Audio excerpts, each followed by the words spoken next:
Hi, my name is Ashwin Sureshkumar, and welcome to my talk where I'll be presenting my project titled The Loss of ATRX Induces a Site-Specific Progression of Pancreatic Ductal Adenocarcinoma, or PDAC for short, in the presence of oncogenic KRAS. The exocrine compartment of the pancreas is the focus of my research, and this region is composed of acinar cells organized into lobules that produce and secrete enzymes required to digest dietary proteins, carbohydrates, and lipids. Acini secrete these enzymes into small ducts that drain into larger ducts that eventually empty into the duodenum. Interestingly, these pancreatic acinar cells undergo a developmental process where these cells de-differentiate from mature cells to a progenitor-like state, followed by differentiating to duct cells in a process referred to as acinar to ductal metaplasia, or ADM for short.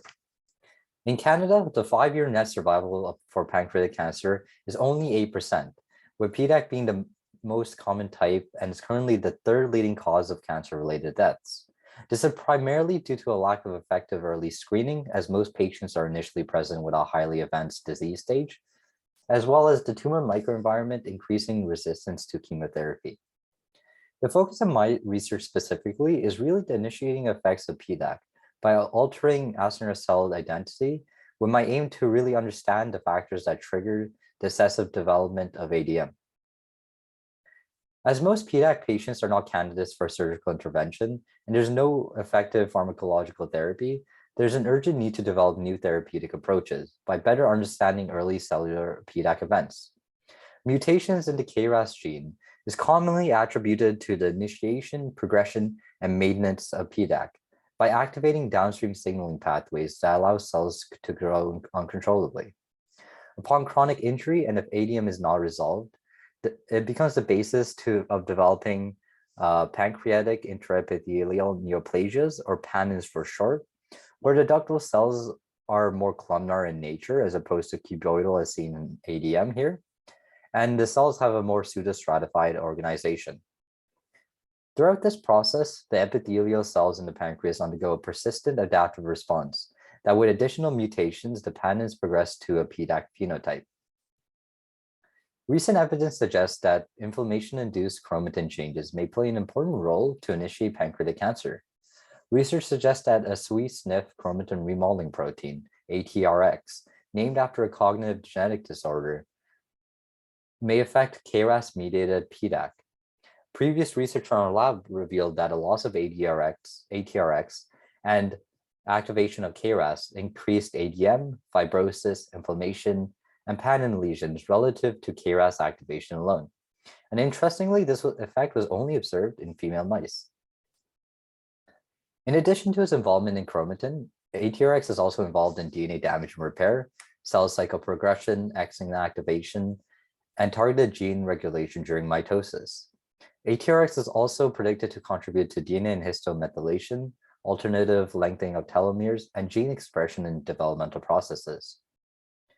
ATRX aids in efficient replication of DNA, and this is important to acknowledge as this is really the basis of my project, and is predicted to play an important role in the homologous strand exchange, a key step in DNA repair of double-stranded breaks through homologous recombination or non-homologous end joining. So this leads me to my hypothesis, which is that a loss of ATRX function increases sensitivity to KRAS in PDAC by affecting DNA damage and repair pathways and altering gene expression in acinar cells in a sex-specific fashion. So to begin to address this hypothesis, I will characterize a novel pancreatic cancer model described in figure 2A that allows for the inducible loss of ATRX through a cream-mediated gene deletion specific to acinar cells. These mice were generated by combining mice targeting the PTF1 alpha allele with an inducible form of Cre recombinase, allowing the activation of KRAS with or without the expression of ATRX.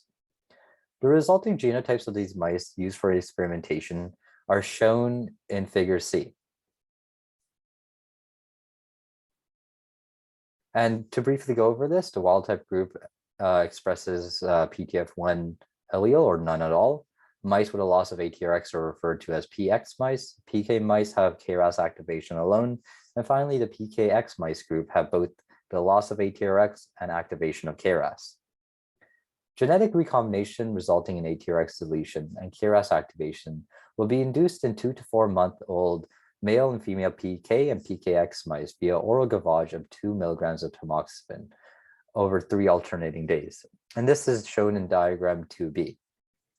10 days following the last tamoxifen treatment, mice will undergo a serolin-induced model of pancreatitis, or SIP for short, where the mice will be injected with 8-hourly injections of serolin in order to induce acute injury. So throughout the 5-week experiment, most of the mice had a dip in body weight around days 14 and 16 upon serolin administration, but most mice groups recover their body weights afterwards. However, female mice expressing KRAS, either a single or both alleles, and in combination with ATRX, caused the mice to have an average decrease in body weight over time. And this is seen in this graph in figure 3. Based on current data, I expect that this to have occurred because these female mice genotypes developed more lesions in the pancreas, likely making it more difficult to digest food effectively. Based on current data, I predict the extent of lesions of pancreas of female PKX mice with ATRX deletion and KRAS activation will be greater compared to PKX male mice and PK mice with KRAS activation alone. However, further pathological analysis of these slides similar to this, histological slides, will be needed in order to really confirm this. The severity of tissue damage in female PKX mice, shown here, is represented by greater staining of ductal and mucin markers, indicating more ADM and a higher gray pattern formation compared to the female PK group. Conversely, less staining of ductal, mucin, and fibrotic tissue markers is predicted to be observed in male PKX mice in response to a potential protective effect seen with ATRX deletion. And this is seen in the figure here, where you can see in the male PKX mice group, there's far more healthy acinar tissue, indicated by the black arrow, compared to local lesions indicated by the white arrow. And this is far different from a phenotype compared to the male PK group. And again, this is better viewed in the higher magnification shown in figure 4b. Next, I did IHC staining for CK19 to identify ductal markers used to stain ADM and PAN lesions. As acinar cells differentiate into ductal cells as they undergo oncogenesis, as described before. The sex-specific difference in lesion progression is predicted to occur from either X chromosome inactivation or hormonal differences regulating ATRX expression, and hopefully I'll be able to elucidate some of these mechanisms in my future aims. And the CK19 staining is shown in figure 5, where you can see far more staining of CK19 in the female PKX group than any other group. And you can see far less in the male PKX group compared to the male PK group. For the second and third aims of my study, organoid cultures will be developed from the pancreatic tissue of PK and PKX mice for in vitro analysis following established protocols from our lab. This will allow us to study the tumorous lesions independent of the environment, which includes inflammatory cells and cancer-associated fibroblasts that likely play a role in PDAC development. Differences in organoid proliferation, size, number, and morphology, and gene expression will be characterized over 7 days between organoids derived from PK and PKX mice. And to begin to elucidate the mechanism of action of ATRX, tumor organoids, an example is shown in figure 7 from previous work that I've completed for only one of the genotypes, the female PKX mice. These tumor organoids will be treated with known inhibitors of proteins that interact with ATRX, such as inhibitors of transcription factors involved in DNA damage, such as PARP, DAX, EZH2, and RAD51. Finally, I would like to thank all my fellow lab members, Pio Win, who initially worked on the ATRX project and helped provide preliminary data, Dr. Christopher Pin, who helped guide me throughout my research, and the following institutes for supporting my research: the Cancer Research Society, Baker Center for Pancreatic Cancer Research, and the Rob Luderman Foundation. Thank you for listening.